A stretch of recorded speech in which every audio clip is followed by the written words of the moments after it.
What's going on, Domination Crew? It's Rico, and today we're going to be talking about the differences between retail arbitrage and our version of dropshipping. Private label, that is. All these people are talking about wanting to sell you a lifestyle. We're here to sell you a life. Selling on Amazon has absolutely changed our lives.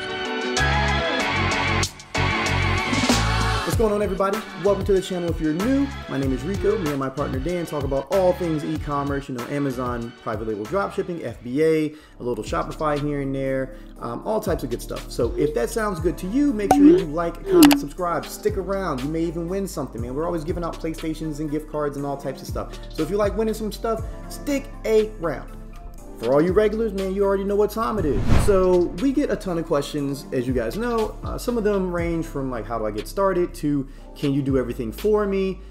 We generally get this one about 20% of the time, and it's should they be doing online retail arbitrage or private label dropshipping? Most of you guys know online retail arbitrage is like eBay dropshipping or the bad type of dropshipping on Amazon. And not to say that it's bad or anything like that, it's just against Amazon's terms of service. Yes, people do it.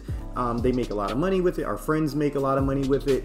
But it is against Amazon's terms of service, and more often than not, you will be suspended. And unless you know what you're doing, you're not going to get to come back from that. So let's go ahead and break it down. So with retail arbitrage, there's a lot of benefits, right? So you can do a buttload in sales. You can do a massive amount in sales. You see a lot of guys doing like $1-2 million in sales. You also can automate that process. So with that, it's pretty much like a set it and forget it. You can have all your listings imported. You can have all your orders placed automatically. Your tracking numbers can be, sent out automatically, like all types of stuff. So it's one of those scenarios where it's like, how involved in your business do you want to be? Because for the most part, you don't have to be that involved in your business. You're kind of overseeing it, making sure things are going smoothly. And outside of that, like, you really don't have to dive in near as deep as you would with private label dropshipping. Plus, people like to see really big flashy numbers. So there's that. Now, some of the downsides of online retail arbitrage, otherwise known as like eBay dropshipping or the other version of Amazon dropshipping, is the fact that their profit margins suck. And that's what people don't tell you. They show you these big numbers. They're like, oh, I did $1.5 million on eBay or Amazon or whatever. And guess what? Most of them lose money. I can't say lose money, but they just break even on the front end. What they rely on is cashback credit cards and rebates and stuff like that on the back end. That's how they make their money, because they're just selling things at cutthroat prices to get those sales in order to make money on the back end. So imagine you're selling $1 million, right? You're not making any money though. You sell $1 million, you break even, you reconcile your books at the end of the year, you didn't break even. So you have to have cashback credit cards, you have to have the rebates, you have to have all these things. And generally the profit margins are not all that great. Even with that, they're roughly like 8 to 12%. So you sell $1 million and you only make 80K. I make more than that in my day job. So like, why in the world would I sell $1 million worth of stuff on eBay only to make 80K? Like, I wouldn't even bother getting out of bed for that amount of money. So there's that. But yeah, it's a really easy system and you can automate it. Also, with some of the other negatives is you do have to have decent credit in order to go through that. And, that's for your cashback credit cards and stuff like that, to have big enough limits to place those orders. If you don't have big enough limits, you're kind of boned on that too. There's also the downside of like being tied to PayPal in most cases. Not if you're selling on Amazon, you're not tied to PayPal, but on eBay, you're tied to PayPal because that's how a lot of people are going to be paying you. So if you're in PayPal jail, congratulations, you're not making any money. You're just kind of sitting out there. Now, obviously the benefits do outweigh the cons if that's what you're looking for. If you're just trying to get into a business model that's pretty quick, easy, anyone can do and make money, then retail arbitrage is more or less for you. Now, when it comes to private label dropshipping, some of the biggest benefits is you're building a brand. So retail arbitrage, you're selling other people's items. You're going to Home Depot, you're going to Lowe's, you're going to Overstock.com. Those are your suppliers. Okay, you're selling their brand. But with private label dropshipping, you're building your brand so that way you can take it off of Amazon if you so choose. So let's say Amazon tanked, your brand is still strong. You can transition it to a Shopify store or something else, or to a different platform like WooCommerce, and you'd be perfectly fine. Some of your traffic would drop and you'd have to start running paid traffic, but your brand would still be intact. That's another thing. when you build a brand on Amazon, you can trademark your business and apply for registered brand status on Amazon, which gives you a storefront. A storefront is basically a website within a website. People pay a lot of money for Amazon businesses that are established brands and have a storefront. So if you do $100,000 in sales, chances are someone's going to give you anywhere from $70,000 to $100,000 for that store because it's profitable and it's a registered brand. You already have it set up and established and everything's good to go.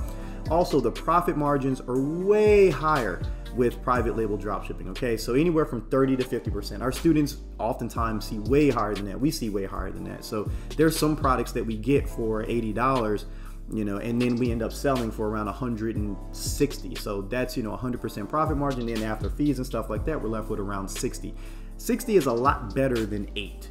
At least in my opinion. So you don't have to do near as much volume. So in the case of these guys who are doing $1 million, right, and their profit margin's 8%, they're only making 80 grand. We don't have to do that. We could sell far less and make that money. So let's say your profit margin's only 40% all around. You could sell $200,000 worth and still make that 80 grand if your profit margin's at 40%. So you don't have to focus near as much on volume, just focus on the quality. You don't have to do, thousands and thousands and thousands of dollars in sales every single day.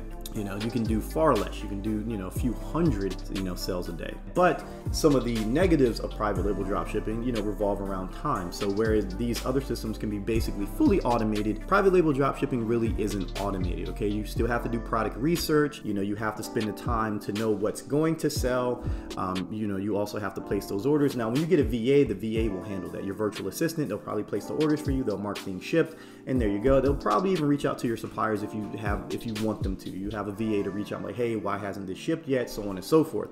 There's a time factor. Count yourself. If you don't have a VA, when you start doing around, anywhere from $500 to $1,000 a day, you'll probably spend around 2 hours every day placing orders, marking things shipped, handling emails and stuff like that. So if you're someone who's lazy and you don't want to work, you don't want to build like an actual business, then this isn't for you.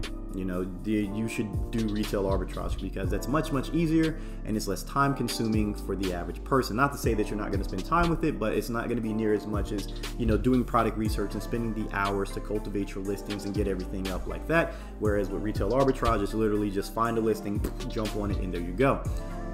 Also with private label dropshipping, you run the risk of competing with other people. You're not competing with people just on this listing, you're competing with other people in the space. So with retail arbitrage, you're fighting for the buy box on a listing. With private label dropshipping, you're fighting for space within that particular niche, and you have to work your way up. Whereas with retail arbitrage, the listing's probably already seasoned and has a lot of traffic. You have to build that traffic with your listing, but that's okay because you can run PPC and all this, and those guys, they can run PPC, but it's not necessarily beneficial because they can lose the buy box for that product at any particular time because there might be 20 or 30 sellers on it.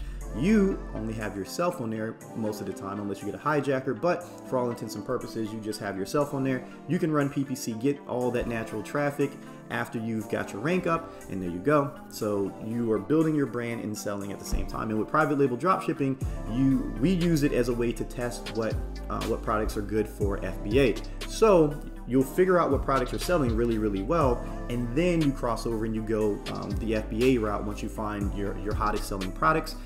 That way you get more sales even quicker. So your profit margins go from like 30 to 40%, potentially all the way up to 60, 70%, if not more than that, because you can charge more because you're getting prime shipping and it's coming directly from Amazon.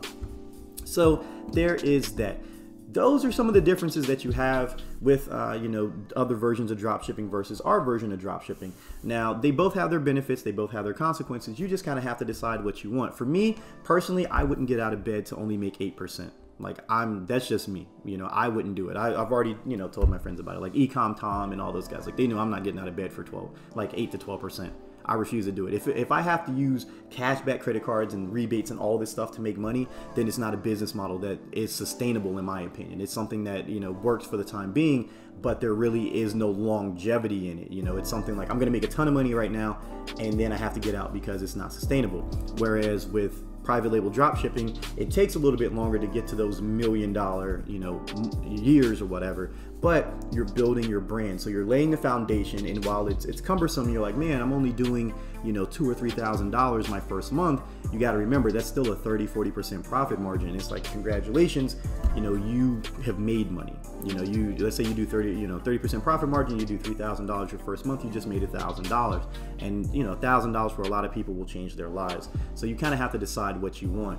For me, building a brand and then having the ability to sell it down the line, that means a lot more to me because it's more viable. It's something that you're like, hey, I can continue to build this, and it's something that's not going to ever fall off. Amazon FBA is not going to fall off. So when you're private label dropshipping and then transitioning to FBA, so that way you can take your brand and get your product shipped even quicker, it just makes it, for me, it makes it more durable. It makes it just I like the feel of it. For me, I like knowing that I built this brand. I like knowing that it's my hard work that, you know, that's sustaining this business, not necessarily like Walmart or Target's or Kmart or Home Depot's hard work that's sustaining my business. Because let's just say a product goes out of stock, congratulations, you know, you got 100 orders that day for that product and it's nowhere to be found. Figure it out. With that being said, guys, that's it. That's the differences. You know, you can decide what you want to do.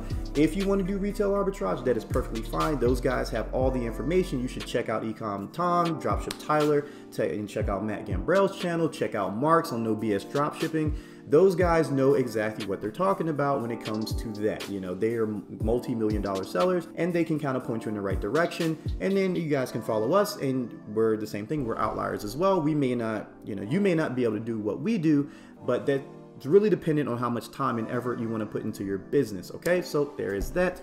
But yeah, man, make sure you guys check out the links in the description below. There's a course down there if you guys want to get into it and have us teach you. You know, you get a free Chromebook, you get all these cool things, you know, whatever. But if you don't, just get the free ebook at least, guys. Like, it'll help you, you know, start up. It's going to help you get to where you need to be and start drop shipping on Amazon. Now, outside of that, yo, you guys have a lovely, lovely Sunday. It's Sunday right now. I don't know if you guys are going to see this today or tomorrow or whatever. It depends on when Chris gets around to editing it. So yeah, with that being said, man, peace out. I'll catch you guys in the next one. Be safe, be smart.